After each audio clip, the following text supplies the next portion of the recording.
abrir esta mañana de diálogo para todos los socios de Cambras, bienvenidos.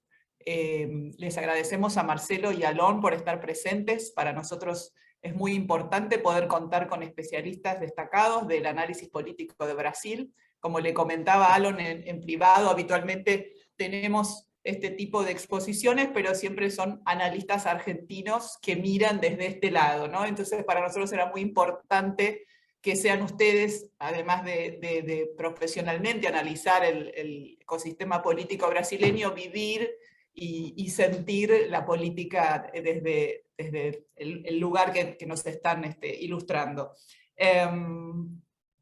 Les cuento a todos que este es un ciclo de elecciones presidenciales Brasil. Este es el primer encuentro.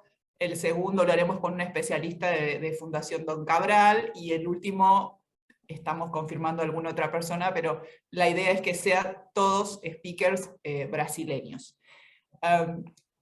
También comentamos con Alon que la idea sería no ser una exposición donde todos escuchemos, sino donde, como dicen en Brasil, bater papo, ¿no? Vamos a que las preguntas, que lo que surja, ahí ve a Marcelo, los brasileños se ríen porque les gusta. Alon dijo, somos brasileños, nos gusta bater papo. Entonces, la idea es que cuando, a medida que avanza la presentación, ustedes hagan preguntas y se genere un diálogo, que es lo que nos va a enriquecer a todos.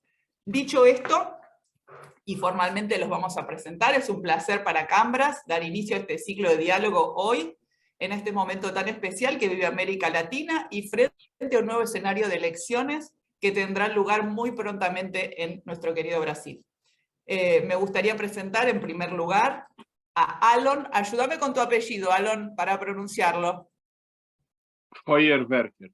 Feuerberger. Director de políticas de FSB, trabajó en Folia de San Pablo, UOL y Correo Brasilense, fue subdirector de Asuntos Parlamentarios de la Presidencia de la República y consultor de política y comunicación en el sector privado y en campañas presidenciales. Marcelo Tokarsky, periodista egresado de UNESP, con 25 años de experiencia en redacciones de diarios, trabajó en Folia de San Pablo como reportero, Correio Popular como reportero y editor, Correio Brasiliense como reportero especial de economía, editor de portada y editor de ciudades. También se desempeñó como consultor en campañas políticas. Desde julio de 2013 es socio gerente del Instituto FSB Pesquisa en Brasilia, donde lideró proyectos de investigación electoral. Es responsable del área de métricas que creó, entre otros productos, el FSB Influence, un indicador de desempeño en redes sociales exclusivo de FSB. En 2020 también asumió FSB Intelligence, el área de inteligencia de datos de FSB Comunicación, especializada en la recogida, tratamiento y análisis de datos. FSB Intelligence dispone de métricas y metodologías propias para evaluar los KPIs de imagen y reputación de clientes en entornos on y off. Luego de esta presentación los dejo el espacio para conversar y para habilitar al bate-papo propuesto por los speakers. Muchas gracias, Alon y Marcelo, por estar aquí. Começa aí, Marcelo. Bom dia a todos. Vou falar em português bem devagar, muito despacito, pero compreendo um pouco de espanhol, então vocês podemos falar, podem perguntar. A apresentação está em português, pero eu vou traduzindo algumas palavras mais chaves e vamos trocando, cambiando. No Instituto FSB, nós não trabalhamos com pesquisas para partidos políticos, para campanhas, né, de candidatos à eleição, trabalhamos apenas para a iniciativa privada. Em 2018, fizemos para o Banco BTG Pactual um trabalho extenso, com 100 mil entrevistas ao longo da eleição para acompanhamento da eleição. Tivemos o sucesso ali de antecipar e de cravar, né, de acertar o resultado da eleição presidencial que culminou na eleição do presidente Bolsonaro em 2018, e esse ano estamos fazendo o mesmo trabalho novamente para eles, para o Banco BTG Pactual. Estamos fazendo ao longo de toda a campanha 18 encuestas ao longo de toda a campanha, e estamos agora na 11ª, né, número 11, que divulgamos ontem, e esses números que eu vou detalhar aqui um pouco para vocês. Eu vou compartilhar aqui a tela, vocês estão vendo? Sim. Então, vamos lá. Primeiro, a gente, numa eleição em que o atual presidente é candidato à reeleição, né, a gente precisa observar como as pessoas avaliam o governo Bolsonaro, né, como o eleitor avalia o governo Bolsonaro. Então, hoje, o governo tem 45 de malo malíssimo e 34 de muito bueno e bueno, com 20 de regular, né?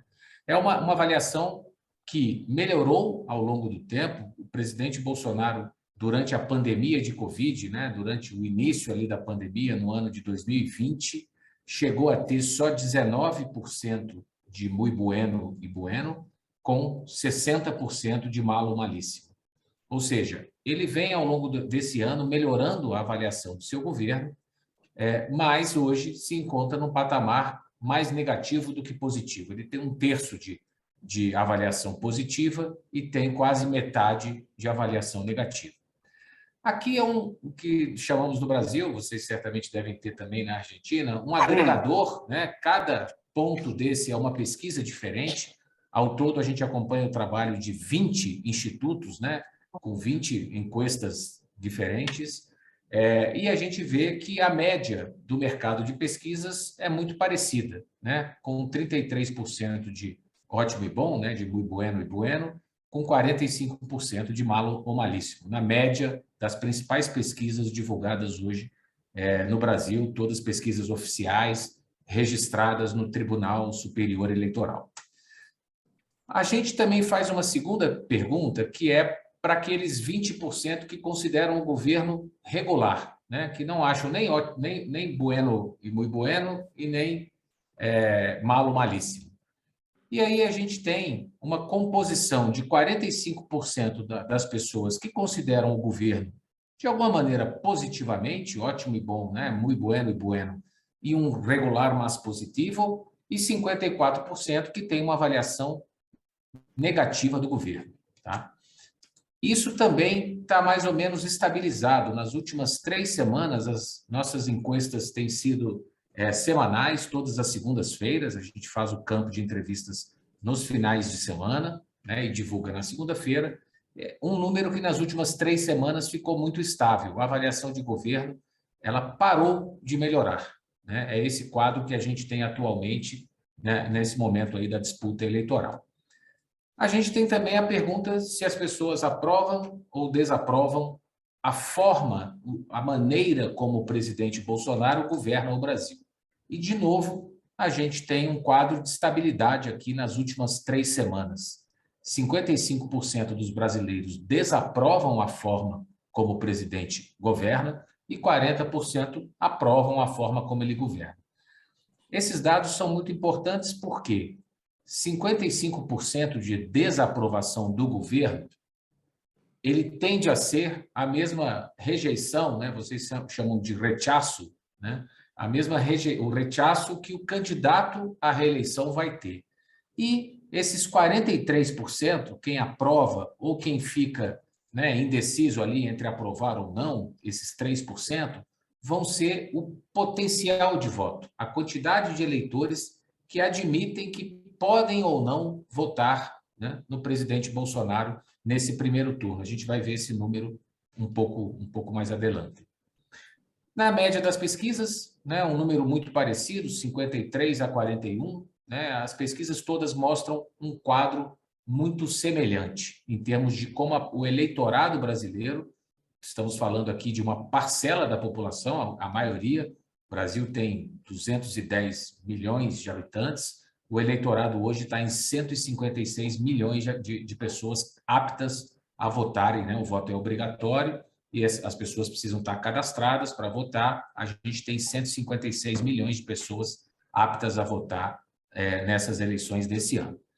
E por que é importante a gente olhar para a avaliação? Porque desde que a reeleição, né, foi instituída, foi criada no Brasil, a gente tem ali um comportamento de que o candidato à reeleição consegue melhorar a sua avaliação durante a campanha. Isso aconteceu com o presidente Lula em 2006, onde ele foi eleito pela primeira vez em 2002. Em 2006, ele disputou a reeleição. A essa altura da corrida eleitoral, em 2006, ele tinha 38 de muy bueno, bueno e 21 de malo, malíssimo. Ao longo da campanha, ele conseguiu melhorar e foi eleito com 53% de muy bueno, bueno, né? Ou seja, ele cresceu 15 pontos na sua avaliação positiva.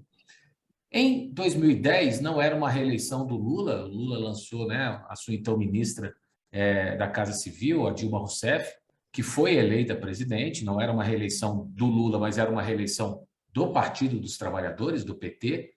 O Lula tinha, na ocasião, 78% de muy bueno, bueno, e ainda assim chegou a 83% de ótimo e bom, de muy bueno, bueno. Também melhorou sua avaliação. E a Dilma, né, vocês vão lembrar que, vocês devem ter acompanhado pelo noticiário, que em 2013, antes da Copa do Mundo, um ano antes, a gente teve uma onda de protestos no Brasil contra o governo, né, por melhorias na saúde, etc., na questão dos transportes. E então a gente teve uma queda muito brusca aqui na avaliação de governo, naquela ocasião, em 2013, mas a essa altura, né, nesse momento da corrida eleitoral, em 2014, quando a Dilma tentava se reeleger, o que de fato ela conseguiu, ela tinha 33 de muy bueno, bueno e 26 de malo, malíssimo. E também melhorou sua avaliação, foi a 42% de muy bueno, bueno e caiu para 20 de malo, malíssimo. Ou seja, a tendência é que o governante na cadeira, né, exercendo o cargo, a legislação brasileira não exige que o presidente, obviamente, se licencie do cargo para disputar uma campanha eleitoral, ele tende a crescer, né? E isso aconteceu e isso está acontecendo com o atual presidente Jair Bolsonaro. Qual é o problema? Qual é o desafio de Jair Bolsonaro? Ele tem um patamar hoje que é muito pior do que Lula e Dilma tinham quando tentaram se reeleger. Lula tinha 21% de malo, malíssimo e Dilma tinha 26%. Bolsonaro tem 45%. Né? É uma fatia muito maior da população que reprova o seu governo. E isso é um desafio que ele tem nessa tentativa de reeleição. Bom, como estão os votos, né? A gente faz os dois cenários. Primeiro, o cenário espontâneo, onde não é apresentado ao eleitor, né, quem são os candidatos, e depois o cenário estimulado, né? A gente tem Lula com 40% dos votos, Bolsonaro com 33%, isso no cenário espontâneo. Olhando aqui a nossa série histórica, a gente vê que, recentemente, a gente teve, do final de julho até a semana passada, um crescimento de Jair Bolsonaro nas citações espontâneas e depois uma acomodação aqui do número, enquanto Lula ficou mais ou menos estável, né, nesse patamar ao redor de 40% do eleitorado e Lula ao redor de 1/3 desse eleitorado. A diferença hoje no cenário espontâneo está em 7 pontos. 7 pontos. É a menor diferença registrada nesse cenário, no passado recente, né? Mas é uma diferença que está um tanto quanto estável nas últimas semanas. No cenário completo, no voto estimulado, nós temos Lula com 43%, Bolsonaro com 36%. Né? O Lula cresce 3 pontos do cenário espontâneo para o estimulado, ou seja, a maioria dos seus eleitores, eu não preciso informar que Lula é candidato para que o eleitor manifeste o seu voto no candidato Lula. A mesma coisa para o presidente Bolsonaro. Olhando aqui para os votos válidos, né, que na eleição, só para deixar todo mundo informado, quem eventualmente não saiba, a legislação prevê uma segunda volta, pero se o candidato mais votado tiver um voto a mais que a soma de todos os outros candidatos, que é o que nós chamamos de votos válidos, a vitória pode acontecer na primeira volta, né, na primeira volta. O que, por enquanto, está um tanto quanto distante. Lula tem 46% dos votos válidos. Ele tem 43% e os outros candidatos somados têm 51% dos votos, né, dos votos válidos. E aí, por isso, tirando brancos e nulos, e aí, com isso, o Lula hoje está um pouco distante ainda de uma vitória em primeiro turno. Olhando a nossa série histórica, a gente também tem, do final de julho para cá, um crescimento de Jair Bolsonaro, ele cresceu 5 pontos, mas na última semana ficou estável, e Lula oscila, né, ao redor ali de algo entre 40 e 45 pontos. Caiu aqui 2 pontos, a margem de erro da pesquisa é de 2 pontos, então pode ser apenas uma oscilação. Essa pesquisa foi a primeira feita no Brasil após a semana de entrevistas que os candidatos deram no Jornal Nacional, que é o principal noticiário televisivo, né, da TV aberta brasileira, da Rede Globo, que é a nossa principal emissora, a maior audiência. E a gente vê que o único candidato que cresceu para fora da margem de erro, ou seja, que teve um crescimento de fato, foi o candidato Ciro Gomes, que tinha 6% e subiu aqui para 9% dos votos. Mas não o suficiente para mudar o quadro que a gente tem visto nesse cenário estimulado. A diferença hoje caiu para 7 pontos. Né? Ela também é a menor diferença no cenário estimulado entre os dois principais candidatos. É a primeira vez que o Brasil tem o atual presidente e um ex-presidente disputando a reeleição, né? Disputando a eleição para presidente. É a primeira vez, é um fato inédito. Tá? Na média das pesquisas, um 42 a 35, um número muito próximo do que a gente está mostrando. Né? Nós temos 20 pesquisas no Brasil, divulgadas publicamente, 3 mostram Bolsonaro à frente de Lula e 17 mostram Lula à frente de Bolsonaro. Do ponto de vista estatístico, né, se 17 pesquisas mostram uma coisa e apenas 3 mostram outras, a chance, né, de que as 17 estejam certas e as 3 estejam erradas é muito grande. Né? Então, lógico, a gente avalia essas pesquisas, mas a gente considera elas um pouco fora da curva, né, do que os principais institutos do país estão mostrando. Olhando para pisos e tetos, né, o máximo ao que um candidato pode chegar e o mínimo de votos que, em princípio, cada um deles terá no primeiro turno, no dia 2. Como fazemos isso? Né? Essa conta em pesquisa. Lula tem 43% dos votos, mas 53% dos eleitores admitem que podem votar em Lula. Ou seja, 10% admitem, mas ainda não estão votando, e 43% votam nele. Nós fazemos também uma pergunta, depois que a pessoa diz que vota em Lula ou que vota em Bolsonaro, nós perguntamos se essa decisão dele está tomada e não muda mais, ou se pode mudar até o dia 2 de outubro, que é o dia do primeiro turno. Se eu tirar da votação de Lula todos os que dizem posso mudar, posso cambiar meu voto, Lula teria, no mínimo, 35% dos votos, o que lhe garante uma posição na segunda volta, né? No que chamamos de segundo turno.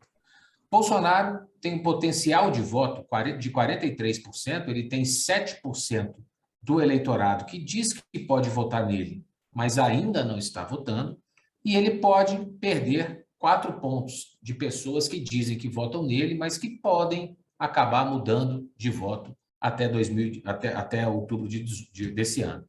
E ele teria um piso de 32%, o que também lhe garantiria um lugar no segundo turno. Ou seja, a probabilidade que temos hoje no Brasil é de haver uma segunda volta e, tendo essa segunda volta será entre Lula e Jair Bolsonaro. É muito difícil que esses candidatos aqui rompam essa polarização que temos entre os dois, o presidente e o ex-presidente. Ciro Gomes tem um potencial de voto muito grande, mas o problema de Ciro Gomes é que o eleitor que diz que poderia votar nele, hoje vota no ex-presidente Lula. Né? Então, por isso, ele tem 9% das intenções de voto.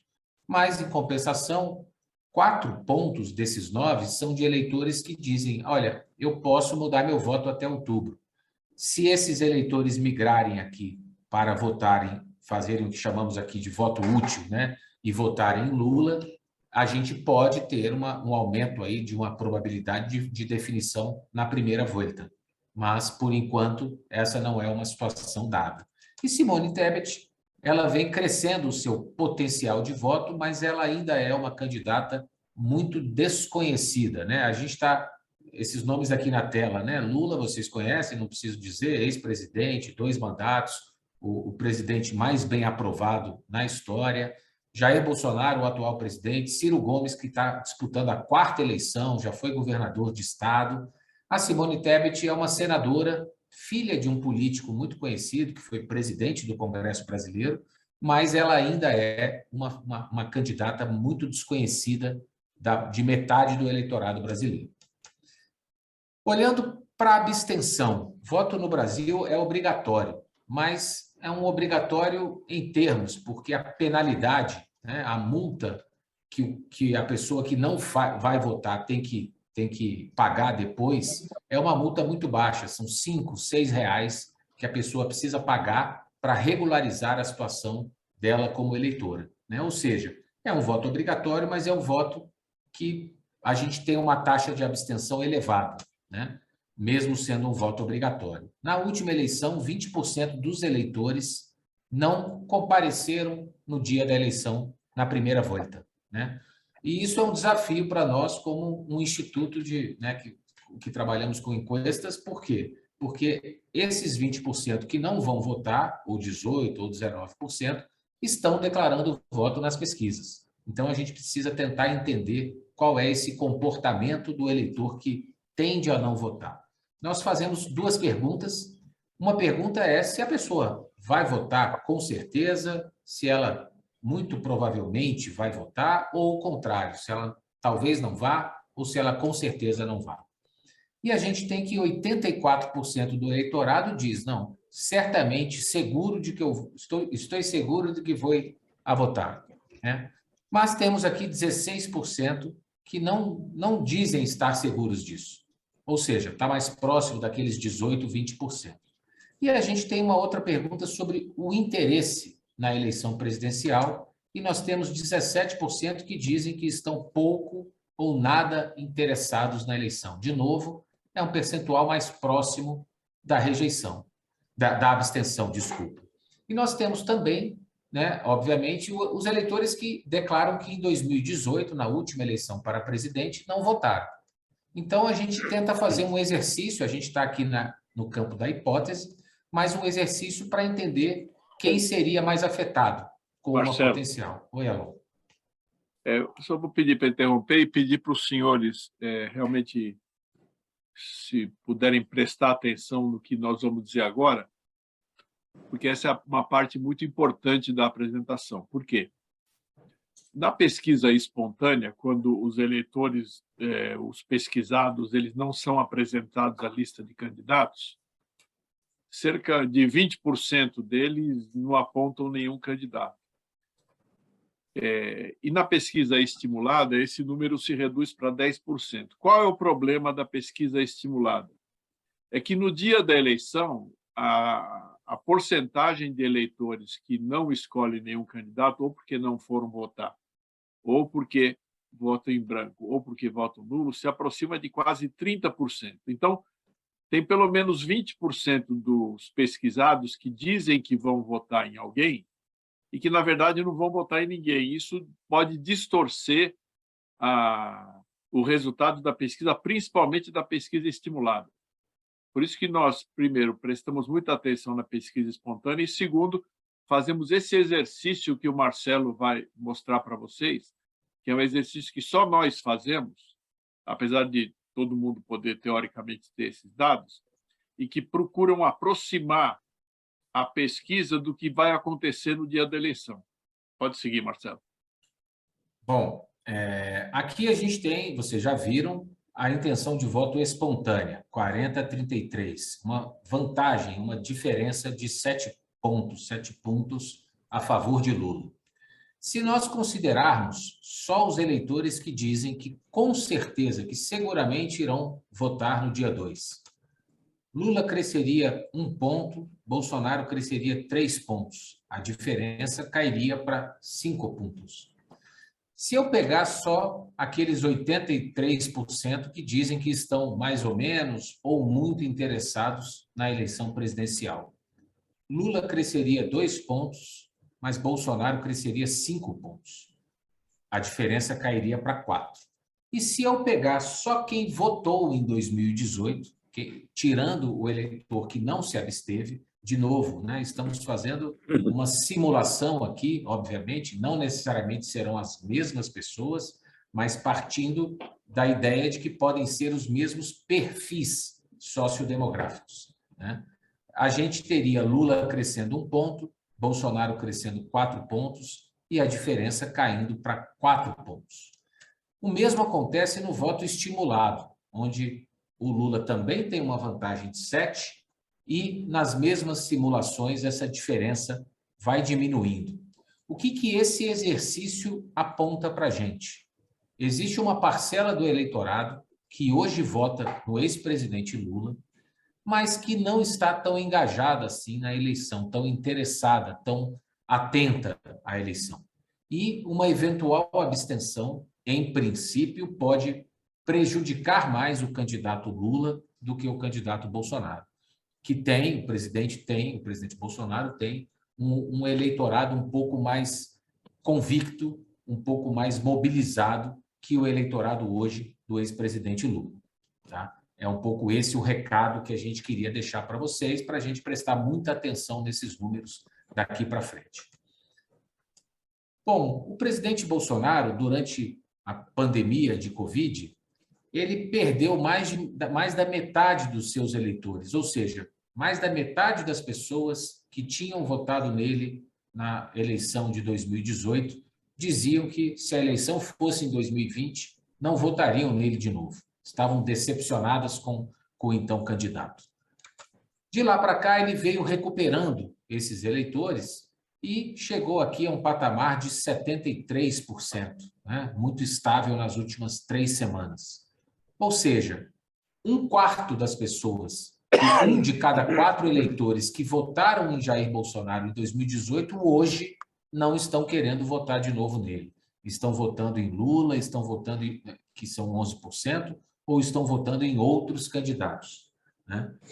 Por que eu destaco isso? Porque este é o tipo de eleitor mais fácil de o presidente convencer, porque já votou nele uma vez, né? Ele precisa tentar convencer essa fatia do eleitorado, que vai representar aí em torno de 9, 10 pontos do eleitorado total brasileiro, que já votou nele uma vez, mas que agora não está querendo votar novamente. Tá?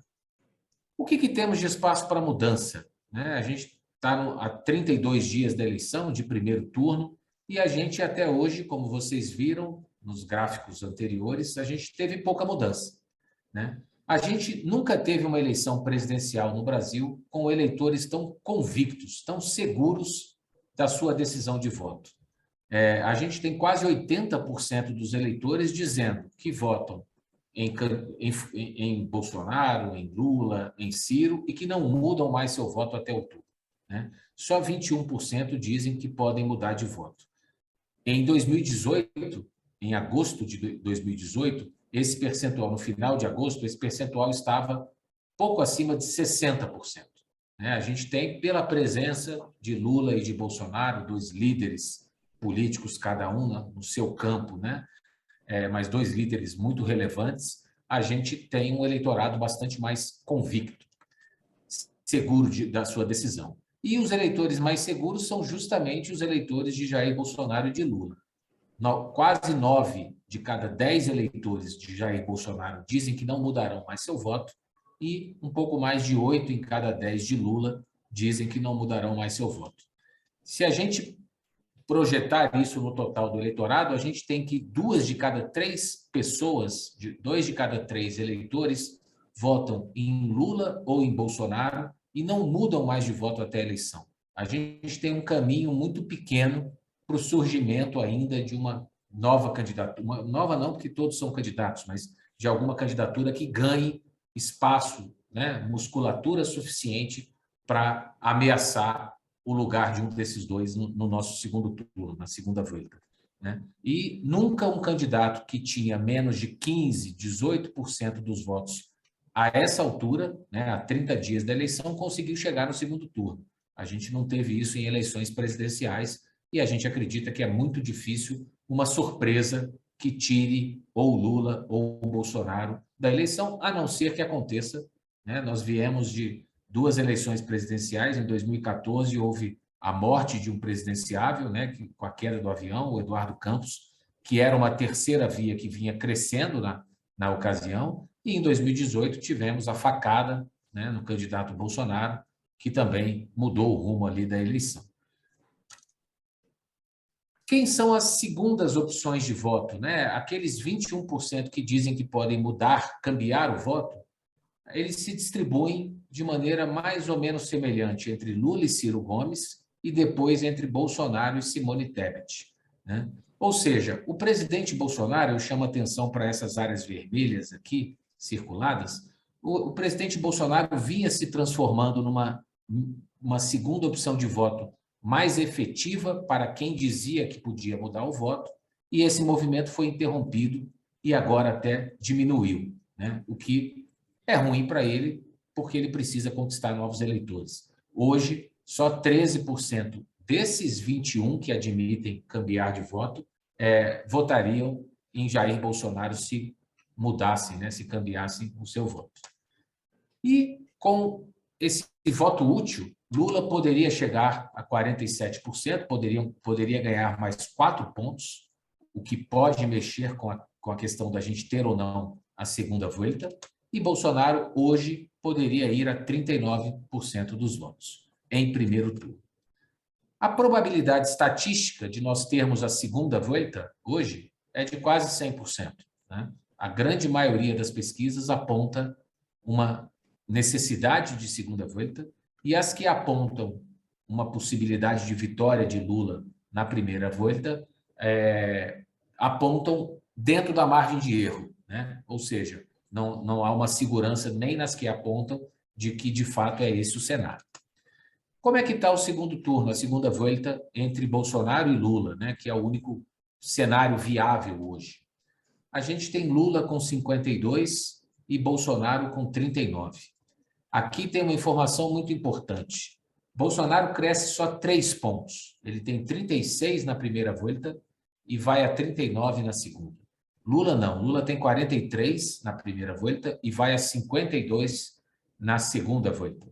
Ou seja, a maior parte dos eleitores que votam em Ciro Gomes, em Simone Tebet, em outros candidatos, preferem Lula a Jair Bolsonaro se a eleição fosse hoje, claro, né? Isso aqui pode mudar, mas nós temos visto que, desde março, esse cenário de segundo turno é muito estável.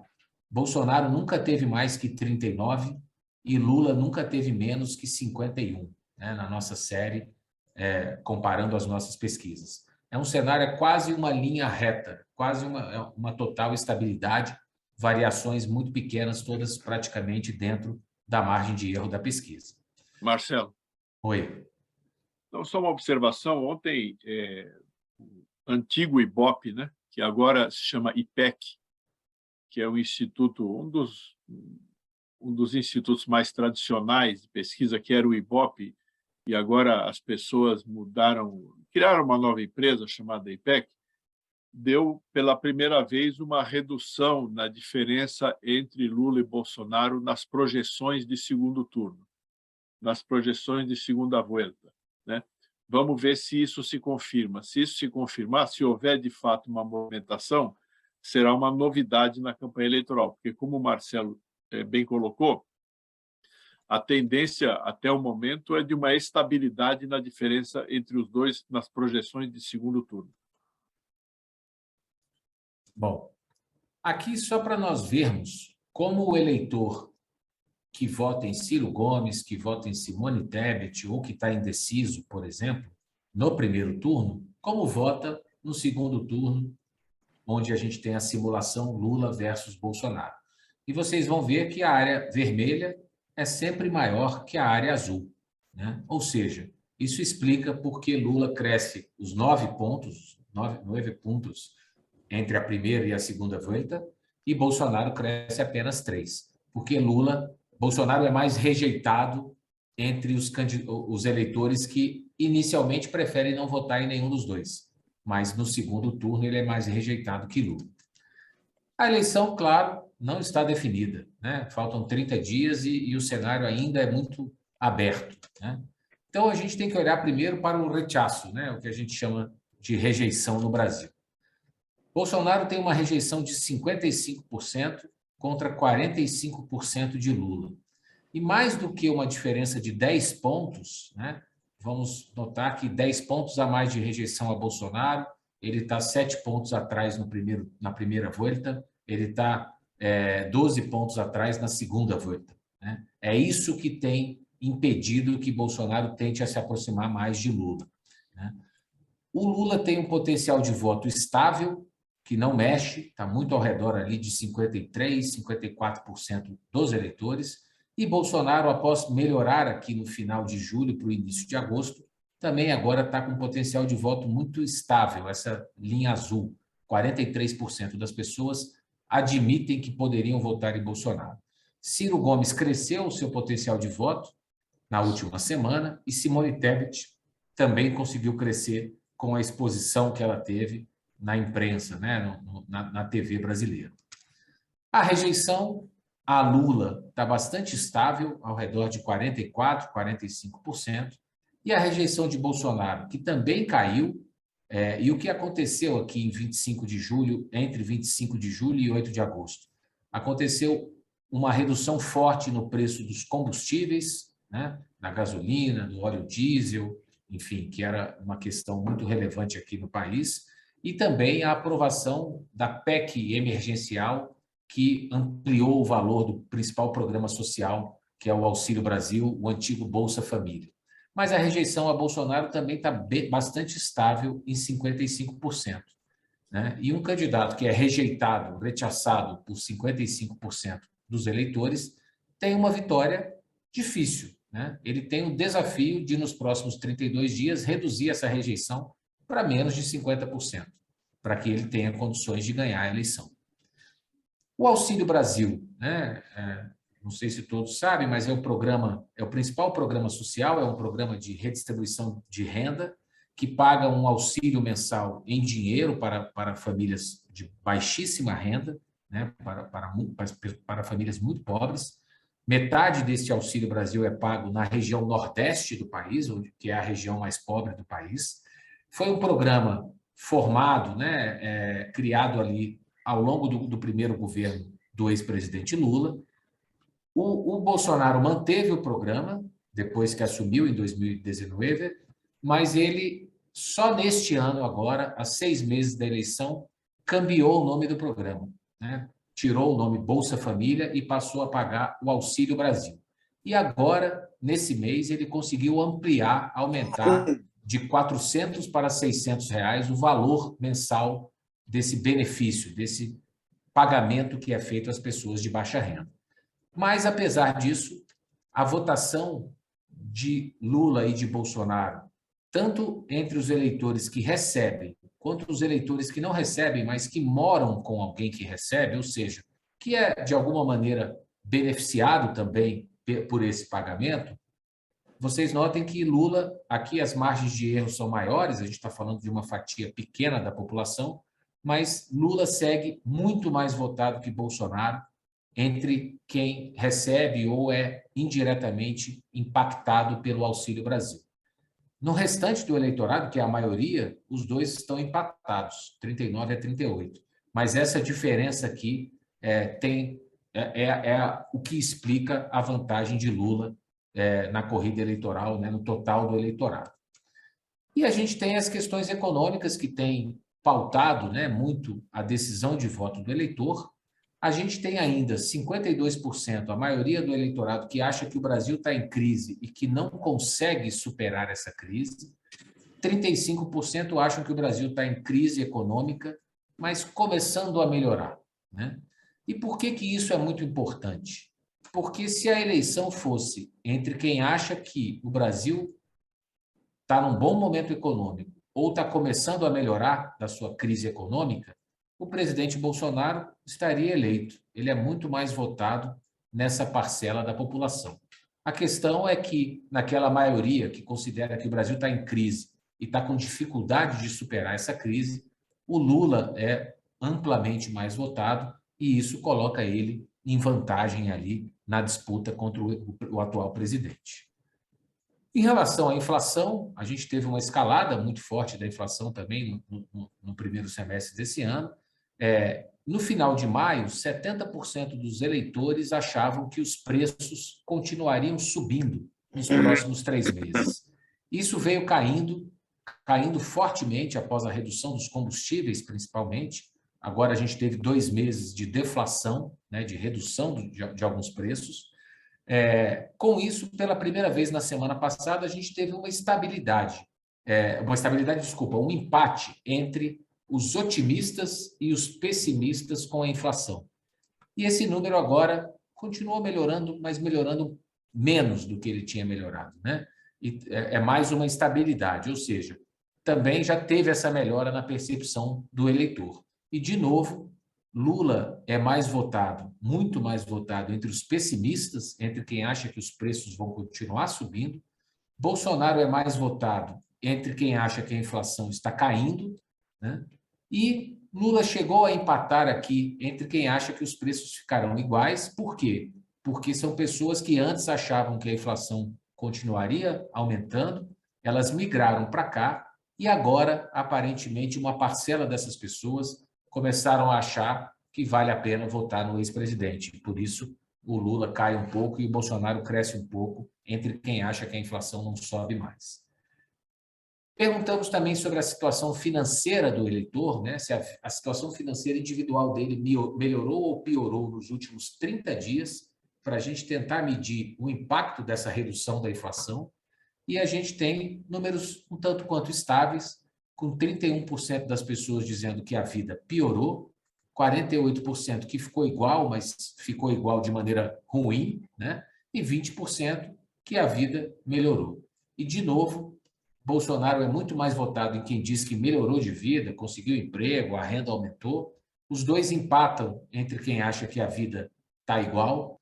E, para fechar, é só o conhecimento sobre a redução dos combustíveis. Como eu falei, esse é um assunto que afetou muito a classe média brasileira, que abastece seu carro, porque ainda não tivemos um efeito da redução dos combustíveis nos preços finais de produtos, né? Isso se dá de maneira um pouco mais lenta, mas 3 de cada 4 eleitores já sabem que a gasolina baixou de preço, que o diesel baixou de preço. A questão do presidente Bolsonaro é que a maioria dos eleitores acha que não foi o governo Bolsonaro que fez isso. 40% acham que foi o governo, e esse percentual não muda, mas a outra parte, né, os outros 60%, não dizem que foi o governo. Acham que foi o Congresso, que foi a Petrobras, né, que é a empresa que pratica a política de preços do Brasil, ou que foram os governos estaduais, porque a redução dos combustíveis se deu pela redução de um imposto estadual que incide, né, que é cobrado dentro do preço ali dos combustíveis. Enfim, com isso, eu passo a palavra para o Alon e estou à disposição aqui de vocês para a gente conversar. Bom, novamente, bom dia para todo mundo. Desculpe te interromper, Anália, quando você estava falando. Eu vou fazer um breve resumo da situação no Brasil. Da mesma maneira como existe uma modalidade no atletismo que se chama salto triplo, na eleição brasileira, o presidente Bolsonaro está competindo numa modalidade de salto duplo. Ele tem 2 desafios. O primeiro é não deixar que a eleição se decida no primeiro turno. Ele me parece próximo de atingir esse objetivo, porque a diferença entre Bolsonaro e Lula ela está se reduzindo, né? E a soma dos votos dados aos outros candidatos nas pesquisas está passando a ultrapassar essa diferença com alguma folga. Uma situação diferente da Argentina, onde, se não me engano, o candidato a presidente pode vencer a eleição mesmo tendo menos de 50% dos votos válidos, se ele estabelecer uma diferença que eu agora não estou lembrado qual que é, se é de 10 pontos ou de 15 pontos, sobre o concorrente mais próximo. Aqui não. Aqui no Brasil, o candidato a presidente, para vencer no primeiro turno, ele tem de fazer maioria absoluta dos votos. Tem que fazer metade mais um, e o Lula no momento, está cada vez mais distante disso. Qual é a possibilidade de Lula fechar a eleição no primeiro turno e onde está o risco para o Bolsonaro? Se os eleitores de Ciro Gomes, principalmente, a maioria dos eleitores de Ciro Gomes, decidirem votar em Lula no primeiro turno, exatamente para evitar a realização do segundo turno. Aconteceu isso do outro lado, né? Na eleição de 2018, onde Geraldo Alckmin ele perdeu praticamente 70% a 80% dos votos anunciados nas pesquisas, e esses votos foram para Jair Bolsonaro no primeiro turno de 2018, porque esse eleitor do centro para a direita, ele desejou quer dizer, ele buscou evitar a realização do segundo turno. Talvez o eleitor de esquerda, dessa vez, deseje evitar a realização do segundo turno, abandone Ciro Gomes, que é um candidato cujos eleitores são majoritariamente de esquerda, e decida votar em Lula para liquidar a eleição. Mas Bolsonaro tem um segundo problema, porque se houver segundo turno, nós estamos vendo que os candidatos, os eleitores dos outros candidatos, no momento, a maioria prefere Lula. Então, o Bolsonaro pode até provocar a realização do segundo turno, mas ele tem uma situação muito difícil no segundo turno. Como é que ele pode enfrentar esse problema? De uma única maneira. A rejeição a ele é muito alta. É 55 contra 45 de Lula. Essa diferença de 10 pontos, não por coincidência, é a diferença que existe em ordem de grandeza na intenção de voto no segundo turno.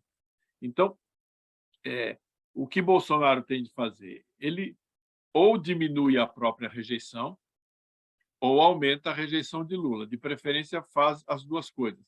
Mas diminuir a rejeição de Bolsonaro é difícil, porque é uma rejeição cristalizada, muito em função das atitudes que ele tomou durante a pandemia de Covid-19. Né? Então, o mais fácil para o Bolsonaro, o mais viável para o Bolsonaro é aumentar a rejeição de Lula. Então, muito provável que a gente tenha uma intensa campanha negativa de Bolsonaro buscando aumentar a rejeição de Lula e de Lula buscando manter esse diferencial de rejeição que ele tem em relação ao Bolsonaro. A missão de Bolsonaro não é impossível, porque é uma diferença de 10 pontos na rejeição. Se ele reduzir a rejeição dele em 5 pontos e aumentar a de Lula em 5 pontos, as rejeições empatam.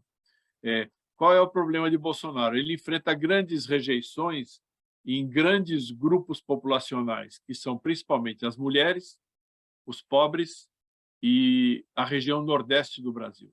Né? Entre os pobres, é possível que essa rejeição decline um pouco por causa dos programas sociais e dos recursos distribuídos aos pobres, que o Marcelo já explicou aqui. Entre as mulheres, nós vimos na última eleição que ele tinha uma rejeição muito grande e essa rejeição diminuiu de uma maneira importante na reta final do segundo turno. É preciso ver se isso vai acontecer de novo. Agora, no Nordeste, que é a região onde o ex-presidente Lula tem a sua principal base eleitoral, a diferença é muito grande. Né? Então, ele tem esse desafio. Ele tem esse desafio que é de reduzir essas diferenças nesses 3 grandes grupos: pobres, Nordeste e mulheres. Então, essa é a situação da eleição brasileira. Já falamos demais, agradeço a vocês e vamos abrir para perguntas. Ahí está, Marcelo. Oi. Em português, por favor, Ok, vamos em português, mais fácil ainda. Não, primeiro, obrigado aí a Câmaras por essa oportunidade. Acho que desde que eu venho acompanhando aí o cenário político brasileiro esse ano das eleições, para mim foi a melhor apresentação que eu já vi. Imparcialidade, perfeito, tudo neutro. E aí a Marcelo e Alon, parabéns aí pela apresentação. Praticamente não deixou lugar para perguntas, porque foi muito claro, foi tudo muito claro. Apesar de vocês já terem colocado muitos dados aí, eu queria reforçar aí e jogar uma pergunta, ou seja, dentro de todo esse pacote de bondades que vieram, redução de impostos, aumento aí dos planos sociais, Temos aí esse cenário econômico aí com deflação julho e provavelmente agosto também com deflação, ainda que talvez não represente diretamente no bolso do brasileiro. E nós estamos a praticamente menos de 2 meses, né? Menos de 60 dias aí para o primeiro turno. A pergunta seria, se é possível responder, ainda há tempo de Bolsonaro mudar esse cenário? Bom, é uma pergunta projetiva, né? Eu digo que o tempo não é propriamente um problema, porque... só um instantinho, por favor. Talvez é o meu computador que está aqui emitindo sons e eu desliguei aqui. Bom, o tempo não chega a ser um problema, porque o que acontece? Nas eleições, o eleitor forma uma opinião. Essa opinião ele forma dentro do tempo disponível. Então, se a campanha tem 3 meses, ele forma em 3 meses. Se a campanha tem 1 mês, ele forma em 1 mês. Não existe a situação, eu, pelo menos, não conheço a situação do eleitor que chega para votar e diz, olha, eu não vou votar porque não sei em quem votar, porque não deu tempo de eu me informar e de me decidir. Isso não existe. O que eu entendo da tua pergunta é que tem um outro tempo que talvez seja mais importante, que seja assim, o tempo de as providências econômicas fazerem efeito de uma maneira sensível na vida das pessoas. Eu acredito que já estão fazendo efeito, porque nós estamos tendo deflação, o emprego no Brasil ele está subindo de uma maneira forte, a taxa de desemprego ela baixou para um patamar que não baixava desde 2015, e conforme o desemprego vai diminuindo, você também tem um aumento da capacidade dos trabalhadores de buscarem ganhos reais de rendimento e de salários, exatamente por causa da diminuição da disponibilidade dessa força de trabalho. Então, tempo, acredito que o presidente Bolsonaro tem. Ele enfrenta uma dificuldade, que é uma dificuldade quase original em campanhas eleitorais, Marcelo, que é a seguinte: todo governo, quando toma medidas, determinadas providências para ajudar determinados grupos da sociedade, ele tem duas armas no discurso. Primeiro, que ele diz que você precisa votar no governo para que as providências continuem. Segundo, ele diz que se o adversário for eleito, se a oposição for eleita, ela vai acabar com essas medidas que ele tomou a favor das pessoas. Só que, no caso brasileiro, esse tipo de discurso de ameaça, de risco, ele tem pouca credibilidade, porque o ex-presidente Lula já teve contra ele um portfólio de acusações, né? Quer dizer, já foi acusado de todas as coisas. A única coisa de que ele não foi acusado até hoje é de governar contra os pobres. Então, não teria credibilidade o Bolsonaro dizer assim, olha, se o Lula for eleito, ele vai acabar com o Auxílio Brasil de R$600. Isso não tem aderência à realidade. Então, o Bolsonaro tem o uphill battle, batalha morro acima, como se diz na cultura política em anglo-americana, né? Ele tem de fazer as pessoas, primeiro, esperar que as pessoas sintam o benefício da melhora da situação econômica e, em segundo lugar, despertar nas pessoas o temor de que, se ele não for eleito, a situação econômica vai se deteriorar. E não sei se vocês tomaram conhecimento, devem ter tomado conhecimento, né? Na última fala dele, no debate que houve no fim de semana, na TV Bandeirantes, na Band, né?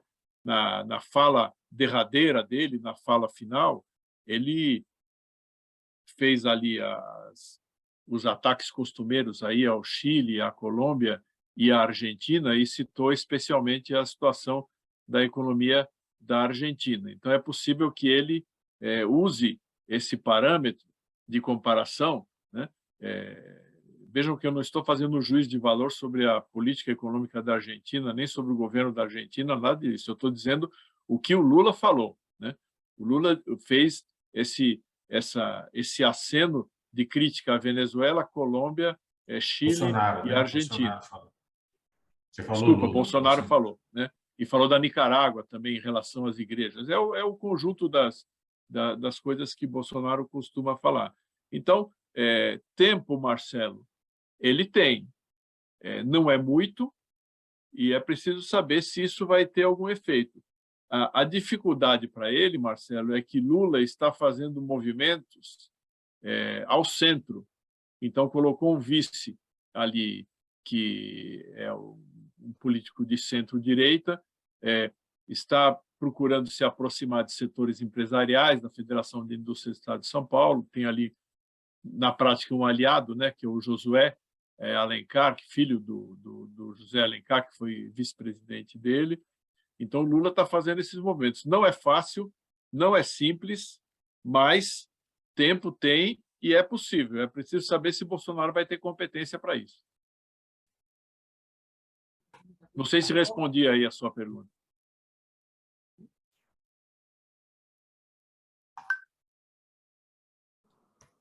Ok. Ahora, Paulo Marino. Bom dia, tudo bem, pessoal? Obrigado aí pela apresentação, excelente, material muito legal. Eu só fico com uma dúvida com relação ao que se vê, né? Aqui do Brasil, você vê o tempo inteiro Lula em ambientes fechados, aclamados, e quando o Bolsonaro sai para a rua, a gente não vê essa rejeição que toda pesquisa apresenta. Como que a gente consegue explicar esse tipo de coisa? Porque isso muitas vezes acaba gerando uma confusão na nossa cabeça. Porque os olhos veem uma coisa e os resultados que a gente vê em pesquisas são completamente diferentes e a gente acaba ficando em dúvida. Vocês poderiam me ajudar, por favor? Paulo, obrigado pela pergunta. Eu vou usar aqui um conceito, que é um conceito que já tem mais de 50 anos, que foi, se não me engano, externado pelo então presidente Richard Nixon, né? Presidente dos Estados Unidos, que se elegeu em 68, foi reeleito em 72, depois sofreu impeachment em 74. Ele usava um conceito que chamava de maioria silenciosa, né? Esse conceito de maioria silenciosa ele se aplicava muito na época, porque vocês não estão lembrados, vocês são todos jovens, mas devem ter até estudado isso, né, ou tomado conhecimento. Em 68, você teve as maiores manifestações de massa, possivelmente da história dos Estados Unidos, juntando o movimento contra a Guerra do Vietnã, movimento pela paz, na esteira do Maio de 68 na França, o grande movimento pelos direitos civis aí da população negra, liderado por Martin Luther King. Então, você tinha um grande movimento de massa liberal, né? Liberal nos Estados Unidos é de esquerda, né? É como a expressão é utilizada nos Estados Unidos. E, no final, em 68, quem ganhou a eleição foi o Richard Nixon, que era um sujeito de direita, né? Porque não necessariamente a mobilização de rua ela reflete a opinião do conjunto das pessoas, porque você pode ter uma maioria que não está disposta a ir para a rua, mas que tem uma outra convicção diferente da convicção das pessoas que foram para a rua. E eu vou te dar aqui um outro exemplo. Foi o exemplo de 2018. Você certamente acompanhou a eleição aqui no Brasil e está lembrado que, faltando uma semana para o segundo turno, a esquerda, o PT, a candidatura do Fernando Haddad, promoveu um movimento chamado Ele Não, né? Era o hashtag Ele Não, para fazer uma grande mobilização de mulheres contra o Bolsonaro, né? Esse movimento foi um movimento impressionante, ele juntou milhões de pessoas na rua. O Bolsonaro não juntava isso. O que aconteceu? Você teve esse movimento e teve um contramovimento que não foi para a rua, mas que foi que esteve nas igrejas, nas famílias, levantando a bandeira do conservadorismo contra os ataques ao conservadorismo que eram feitos pelos movimentos de esquerda, né? E no dia da eleição, Bolsonaro ganhou a eleição. Veja, Bolsonaro hoje tem, no mínimo 45% ali, ou 44% do voto válido. Está perdendo 10 a 12 pontos no segundo turno, vamos dizer assim, na média das pesquisas, né? 44% do voto válido, vamos dizer que 100 milhões de pessoas votem em candidatos, dá quase 50 milhões de pessoas. Se 10% dessas pessoas resolverem ir para a rua, você tem 5 milhões de pessoas, ou seja, o Bolsonaro ele tem uma massa de gente disposta a ir para a rua para defendê-lo, e é uma massa muito grande. O Lula, nesse momento, é um pouco, eu diria, um candidato de uma certa, hoje, né? Pode ser que isso mude daqui até a eleição, de uma certa maioria silenciosa. É um pessoal, inclusive, que nem gosta tanto assim do Lula, mas considera que o Lula é a única opção que existe para derrotar o Bolsonaro, assim como tinha gente que não gostava do Bolsonaro em 2018 e achava que era a única opção que eles tinham para derrotar o PT, né? Então, o que eu digo é o seguinte, é possível que todas as pesquisas estejam erradas, ou pelo menos 90% delas estejam erradas? Possível mas é improvável. É improvável, porque que tipo de conspiração que deveria ser feita para que todas as pesquisas errassem mais ou menos do mesmo jeito, dando os mesmos números? Não estou dizendo que você está dizendo isso, eu estou dizendo que tem gente nas redes sociais que diz isso. Mas não é realista pensar dessa maneira, porque, em termos práticos, isso é inviável. Então, nós não devemos subestimar a capacidade de mobilização do presidente Bolsonaro e também não devemos subestimar a resistência que existe a ele, uma resistência até passiva, né, em função de rejeições que ele foi construindo ao longo da presidência da República, né, especialmente por dois aspectos. Primeiro, uma certa falta de empatia com o sofrimento das pessoas na pandemia, e, em segundo lugar, o fato de ter deixado com que se construísse para ele a imagem de que ele é uma ameaça à democracia, né? Que é uma imagem que foi construída para ele. Eu não discuto aqui se ele é ou não é, se ele contribuiu para isso ou não, mas o fato é que ele permitiu que isso fosse construído. Então, ele tem essa rejeição grande. Essa rejeição a ele leva a que muita gente decida votar no Lula, porque é a única alternativa disponível, mas não está disposta a ir para a rua para defender o Lula, porque não gosta do Lula, né? Então, não é difícil a gente entender a situação à luz desse conceito da maioria silenciosa que foi cunhado pelo Nixon, ou pela campanha dele, ou pelo círculo dele ali no final dos anos 60. Muito obrigado. Bom dia. Bom dia. Obrigado, Alan, Marcelo, pela apresentação, muito boa. Só queria conhecer a opinião de vocês, considerando os últimos anos da história brasileira, os últimos 15, 20 anos, como que vocês estão analisando e vendo essa parceria entre o Lula e o Alckmin? E como vocês imaginam que essa parceria poderia continuar em caso deles ganhar a presidência? Bom, veja, a política brasileira ela tem algumas diferenças importantes em relação à política argentina, que nós estamos conversando com a Câmara de Comércio da Argentina. Quer dizer, a política argentina ela se organiza em torno de partidos, né? Os partidos são muito fortes na Argentina, especialmente o Partido Justicialista. Né? Aqui já tivemos também essa experiência, a mesma experiência. Os políticos dos dois partidos na mesma fórmula, né? Por isso que sim, mas, por exemplo, hoje seria impensável você ter, por exemplo, Cristina Kirchner e Macri numa mesma chapa. Não é uma coisa provável. A não ser que, eventualmente, você, por exemplo, tivesse um candidato aí mais à direita, e eu agora não estou lembrado do nome dele, mas tem um candidato que disputou as últimas eleições aí na Argentina mais à direita, né? Mas que não representa uma ameaça aos partidos instituídos, né? Aos partidos do establishment político, né? O Bolsonaro ele se elegeu num movimento contra o establishment político. Então, ele marginalizou tanto a esquerda quanto a centro-direita e a direita tradicionais. Então, o que está acontecendo hoje? Uma parte da direita apoia Bolsonaro, mas uma parte da direita que quer voltar ao poder enxerga no Lula a possibilidade de voltar ao poder não pelas próprias pernas, mas pelas pernas do Lula, né? Então, é isso que está acontecendo. Qual é qual é a capacidade e a possibilidade de sobrevivência desse tipo de arranjo?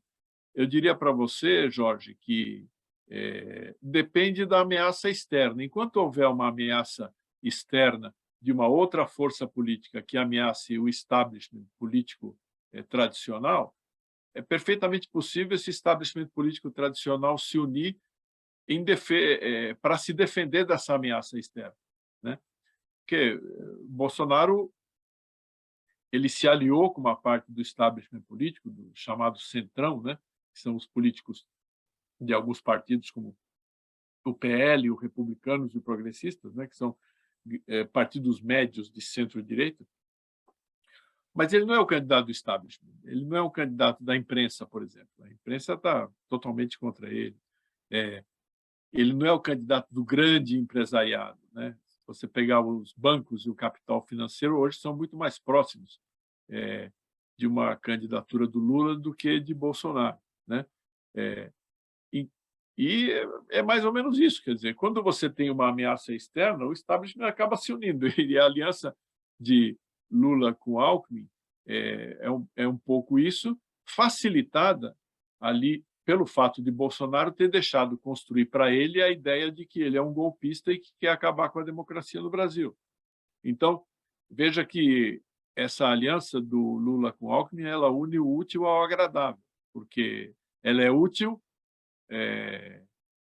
para se chegar ao poder, ou para tentar chegar ao poder, e é agradável, porque em vez de dizer, olha, nós estamos nos juntando porque estamos fora do governo e queremos voltar para o governo, você diz assim, não, nós estamos nos juntando porque nós queremos salvar a democracia, uma coisa muito mais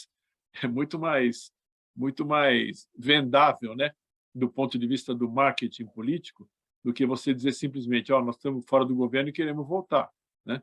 Então, eu vejo que enquanto houver essa ameaça externa, e mesmo se Bolsonaro perder a eleição, com certeza esse movimento de direita que ele representa vai continuar tendo força, eu vejo que essa aliança pode sobreviver. E eu, assim, essa pergunta ainda não foi feita aqui, mas foi feita em outros lugares, e eu digo assim que eventuais mudanças econômicas no governo Lula, também por causa disso, por causa dessa aliança, e por outras razões, elas tendem a acontecer na margem. Não vejo o eventual governo Lula como um governo disruptivo, um governo de ruptura no terreno da economia, exatamente porque essa aliança do establishment político com o establishment empresarial, ela, de alguma maneira, ela ajuda a conter qualquer ímpeto disruptivo que possa vir da parte do Lula e do PT. Não sei se respondi aí a sua questão, mas é a minha opinión. Muito obrigado. Bueno, no sé si hay alguna otra pregunta. Mientras tanto, Alon, te voy a hacer, como decimos acá, la pregunta del pueblo, ¿no? Sí.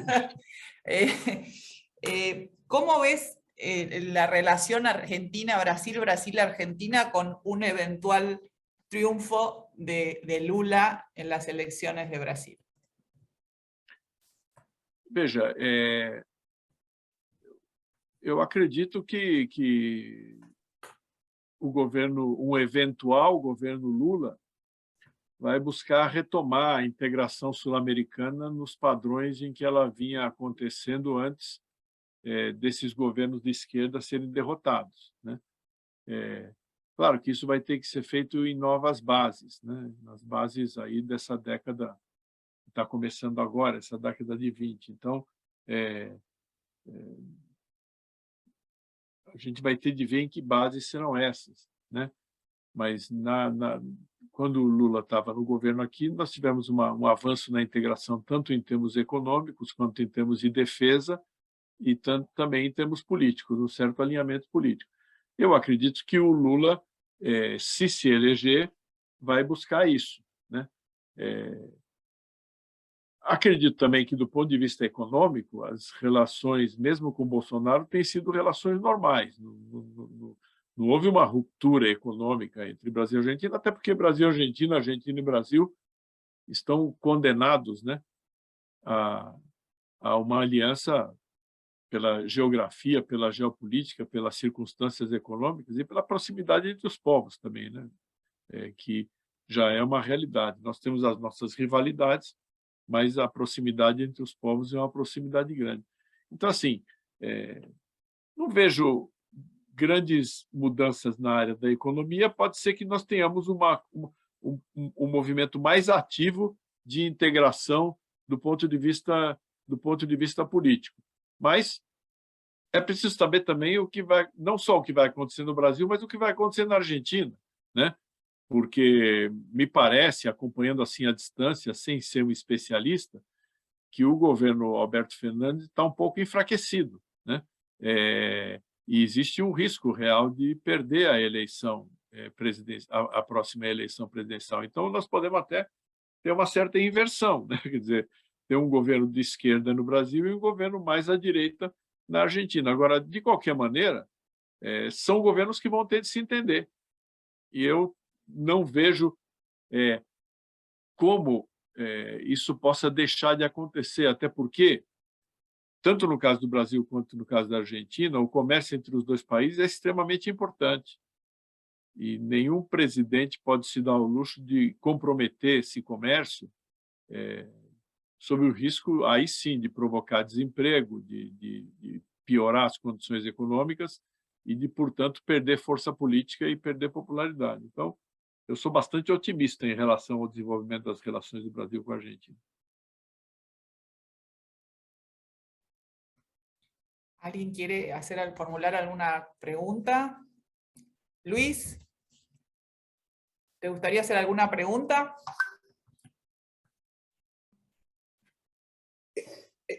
No, sobre todo sobre el último tema de la relación con Argentina que abordó el doctor Feuerwerker, si lo pronuncié bien. Perfectamente. Yo coincido con el doctor, inclusive, como él dijo, el gobierno de Fernández está debilitado, enfraquecido, y podría perder las elecciones. Y bueno, con todo lo que ellos explicaron, parecería que el triunfo de Lula es lo más probable, es el escenario más probable en Brasil. Y a mí me parece que incluso, es una opinión personal, y yo estoy a veces en desacuerdo con algunos de la gente de acá de la oposición. Creo que Argentina, un gobierno de la actual oposición, sea quien fuera el presidente, Bullrich, Larreta, etcétera, yo creo que le convendría un triunfo de Lula. Que creo que acá no lo ven así. Primero creo que el gobierno actual está equivocado si cree que Lula va a ser el líder de la revolución latinoamericana. Está equivocado. Lula no es eso. Entonces, si ellos esperan que Lula salve este gobierno, para mí están equivocados. Y también la oposición, si cree que la apertura económica de Bolsonaro va a estar en sintonía con la que Argentina podría ser, también está equivocado, porque el programa Bolsonaro no llegó a buen término, porque Bolsonaro se ha negado a negociar con el Congreso, que entiendo yo que es quien tiene poder en muchos aspectos en Brasil. Brasil es diferente de la Argentina, el Congreso tiene mucho más poder. Entonces yo creo que un escenario de Lula presidente y de alguno de los candidatos de la oposición presidente sería un escenario de mejor entendimiento entre los dos países. Coincido también que Lula no va a ser disruptivo en términos económicos, nunca lo fue. Los candidatos que a mí me soplan desde Brasil, que podrían ser ministros de Economía o de Facenda, son todos market friendly, como se dice. No hay ninguno que asuste. Y bueno, habría que ver un poco cuál es la posición, la política exterior de Brasil, que entiendo yo que el ex canciller Amorim va a ser clave en esto, aunque no sea el canciller, pero parecería que va a ser el ideólogo de la política exterior. E aí habría que ver... Posso só opinar sobre esse último aspecto que o senhor está colocando? Claro, por supuesto. Eu acredito que a política exterior do Brasil será uma política, no caso de Lula ganhar, Veja, eu não acho que isso esteja certo, o Bolsonaro pode se reeleger, mas no caso de Lula vencer a eleição, vai ser uma política externa de buscar um certo equilíbrio entre BRICS, de um lado, mas também buscar uma boa convivência com os Estados Unidos. Não vejo como que o PT também aprendeu, né? O Lula também aprendeu. Quer dizer, todo o processo de desestabilização do governo Dilma, ele, de alguma maneira, também aconteceu por causa das dificuldades das relações com os Estados Unidos, né? Nós tivemos todas as relações aqui entre a Operação Lava Jato, entre os promotores, com o próprio, os próprios serviços de investigação dos Estados Unidos. Isso é público, não é uma teoria da conspiração, isso é sabido, né?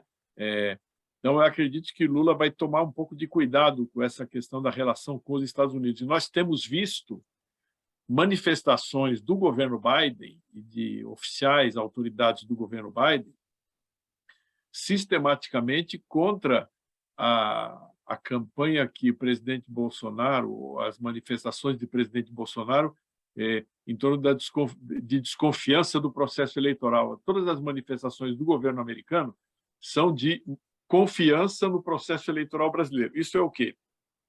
É o apoio a uma eventual eleição de Lula, né? Então, me desculpe ter interrompido, mas eu achei que, como a pergunta não foi feita, eu aproveitei a sua fala para manifestar minha opinião sobre esse outro assunto também. ¿Puedo agregar algo? Sim? Sí, yo coincido con usted. Pero ¿a dónde iba yo? El mundo cambió de la época en que Lula fue presidente, ¿no? El fantasma del mundo unipolar, que me parece que tanto preocupaba a Amorín, ahora está el problema del mundo bipolar. Y yo creo que Amorín va a intentar un equilibrio, coincido 100% con usted, entre China y Estados Unidos, y la Argentina yo creo que debería acompañar esa posición. Hay que ver hasta dónde la quiere llevar Brasil, ¿no? Porque el problema es que los BRICS, que era un instrumento un poco que servía o trató de usarse para equilibrar a los Estados Unidos cuando los Estados Unidos eran la única superpotencia, hoy los BRICS tienen un problema. Estar en los BRICS implica apoyar a China, digamos, una opinión personal. Entonces, yo creo que Brasil va a intentar escaparse un poquito de los BRICS, también es una opinión personal, tal vez impulsar el IVAS, ¿no?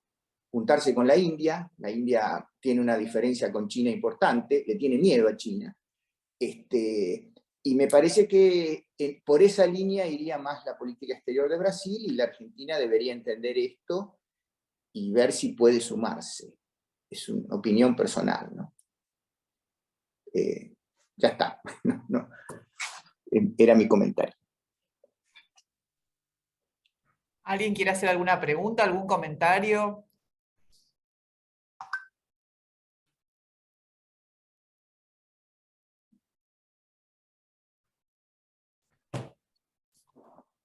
A ver si acá hay un chat que dice. Alon, yo te hago, digamos, una segunda pregunta. ¿Cuáles, creo que un poco los dijiste, pero como para, ¿cuáles son los desafíos políticos y comerciales que va a enfrentar Brasil hoy, independientemente de quién sea el vencedor de las elecciones? ¿Cuál crees que son, digamos, como jugador mundial, cuáles son los desafíos en términos de economía y de política que enfrenta Brasil hoy de cara a este mundo, ¿no? Acredito que o principal desafio, dito por todos os candidatos, é enfrentar o problema que surgiu especialmente com a pandemia, mas não só, e com a quebra ou a desestabilização de cadeias produtivas ao longo do mundo, que é o desafio da reindustrialização. Quer dizer, o Brasil ele é um país que veio se desindustrializando aí ao longo dos anos por causa da divisão internacional do trabalho aí, a partir da aceleração da globalização nos anos 90, e hoje está numa posição um pouco vulnerável, porque é um país que depende basicamente da exportação de commodities, né? Não creio que seja uma situação muito diferente da Argentina, né? E o Brasil depende absolutamente das exportações para a China, né? E não tem muito como substituir esse comprador, porque em lugar nenhum do mundo ele vai encontrar um mercado equivalente ao mercado chinês. E o mercado chinês é o mercado que, de alguma maneira, garante a dinamicidade da economia brasileira. Mas é uma posição, até geopoliticamente, uma posição vulnerável diante do novo quadro internacional de acirramento da disputa entre Estados Unidos e China. Então, o Brasil não é o único país que está nessa situação, mas o Brasil é uma situação muito particular de ter de buscar a sua reindustrialização. E o desafio político, né, se foi o que eu entendi aí da sua pergunta, Anália, é aquele que eu já tive a oportunidade de dizer na resposta, ou no comentário que fiz a respeito da resposta anterior. Quer dizer, o Brasil, por razões óbvias, ele precisa da China, não só em termos de mercado consumidor, mas também como fornecedor de capitais, né, para investimentos, especialmente investimentos em infraestrutura, e também precisa manter boas relações com os Estados Unidos, porque a posição do Brasil é altamente sensível para os Estados Unidos aqui na América do Sul. Então, são esses dois desafios que eu vejo.